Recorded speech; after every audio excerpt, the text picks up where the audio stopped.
we want to talk about how to facilitate a good productive discussion. This is more focused on discussion type meetings where the goal is to have a good discussion, hear people's voices and drive towards your objectives. And there are a lot of situations that make this challenging because you can't fully predict the discussion, but you kind of want to have people focus towards your goal. Specifically, you will learn in this session about how to ensure focus, but don't control the discussion.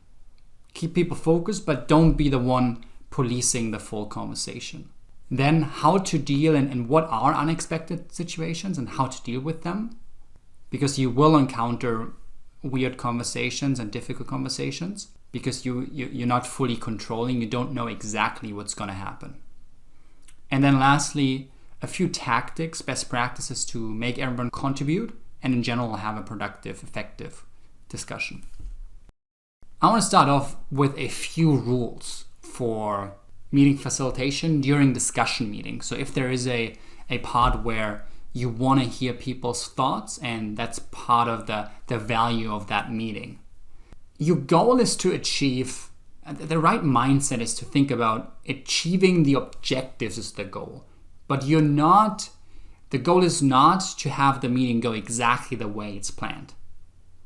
If the goal is to, for instance, make a decision on the launch of a new product, the launch of a survey, your goal is to get to that decision.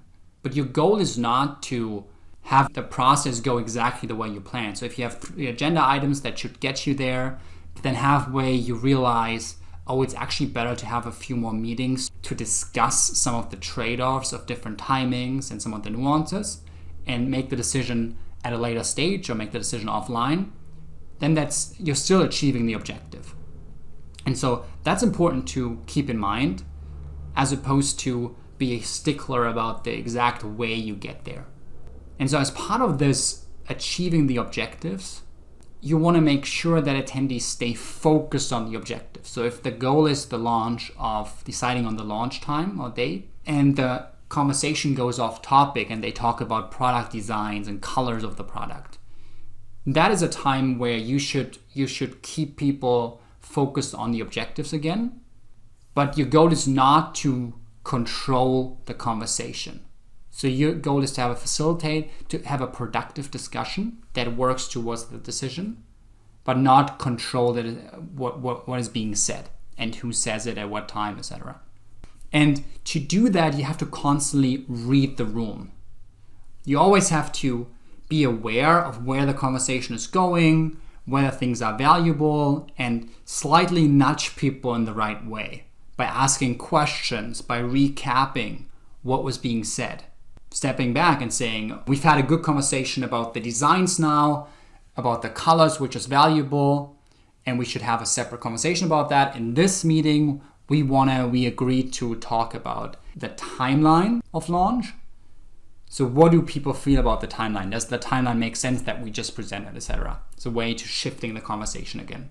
So the takeaway is for these rules is to think about what is the key objective and nudging, getting the group to work towards that, but not fully controlling every little thing. And it requires a bit of a balance and constantly reading the room, but that's why really good facilitators have experience, they're able to read rooms, to understand the different stakeholders, their agendas, and that's an important part of being a successful facilitator. Unfortunately, in practice, there are many ways meetings can go sideways. People talking off topic, things you haven't planned for. For instance, here on this slide, a few people dominating the conversation, very typical. Sometimes with senior people, they like to talk, and then more junior people feeling uncomfortable sharing their own thoughts. Or you could have certain people that only criticize stuff and other people very optimistic, only talking about the positives. Attendees staying in their lanes, especially in very political organizations, people being hesitant to share thoughts outside of their realm. And lastly, discussion going off topic. Very typical. Typically also part of meetings where the objectives are unclear, the agenda items, so people don't really know what's expected of them. And so they just share stuff that's not necessarily relevant to the objectives. I think it's very important being able to deal with these situations.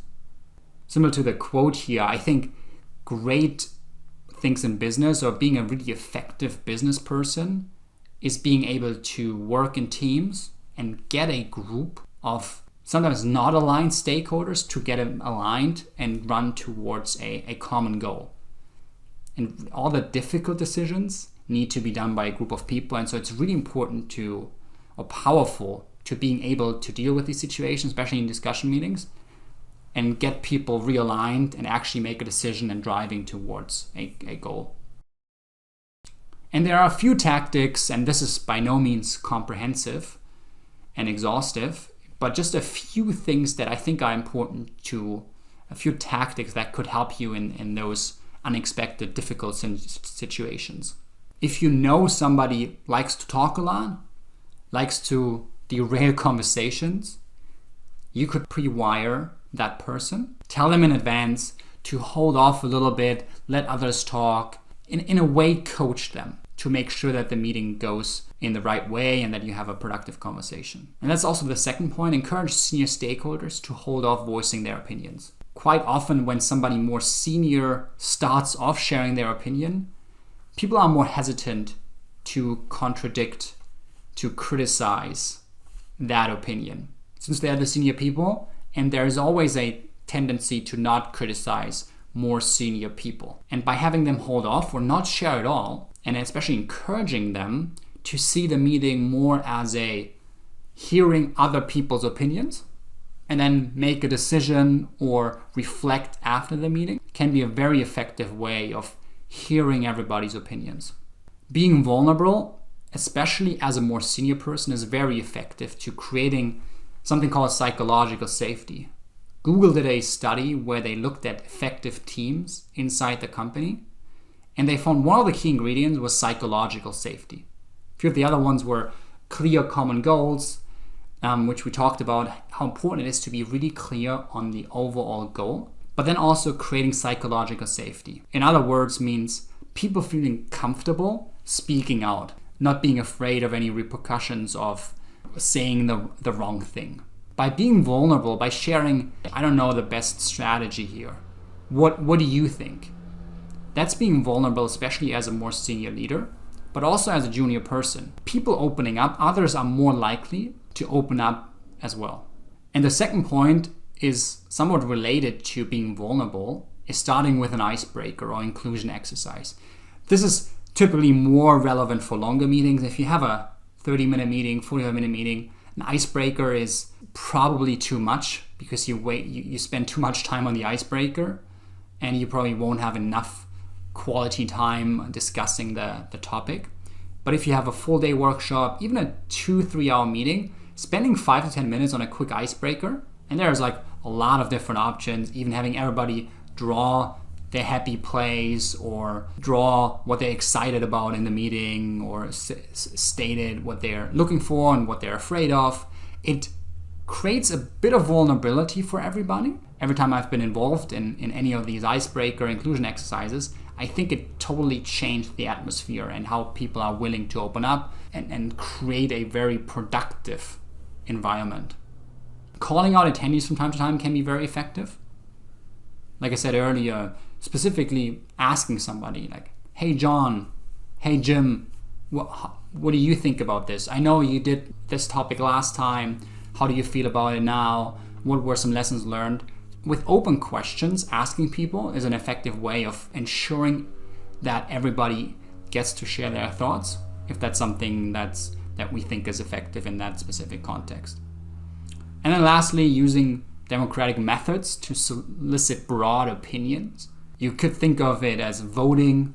If there is a long list of initiatives, giving everybody 3 dots to vote, and then using a democratic way of the initiatives that get the highest value or the most votes get to the top is a very effective way, especially in bigger workshop groups, using some like voting mechanism or people ranking themselves and then combining it It can be very effective to avoid having only one person influence the decision.